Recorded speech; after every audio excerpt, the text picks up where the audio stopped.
До крајот на неделава сите подрачни училишта во општина Струмица ќе добијат огревно дрво за загревање на училниците. Вака информира од Оделението за образование при општина Струмица, откако реагираат дел од родителите на децата ученици во ридско-планинските села. Од нивните деца учеле во незатоплени простории. Според Петар Киров, овие денови почнала испораката на околу 470 просторни кубни метри огревно дрво, а проблемот настанал поради фактот што на распишаните јавни огласи во летото од страна на општината не се јавила ниту една фирма за да ги снабди училиштата, вели Киров.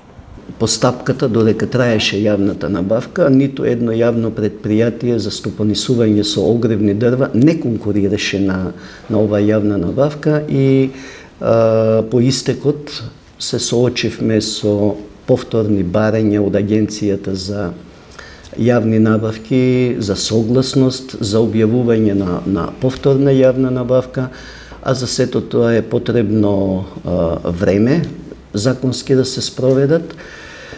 Вториот обид моравме неколку пати да стапиме и во контакти со одредени фирми кои стопанисуваат со огревно дрво, како би можеле да не ја испуштиме оваа јавна набавка.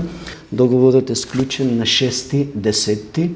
5 дена по изведбата почна со набавка на огревни дрва и се уште трае, затоа што количината е околу 470 просторни метри и во моментот во сите училишта има доставено огревни дрва.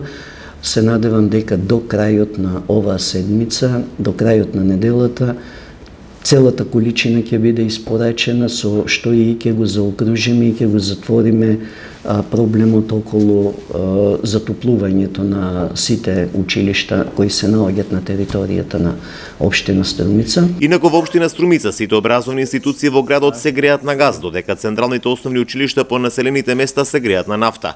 Проблемот биле 14 подрачни училишта по населените места, каде училниците се загреваат на огревно дрво.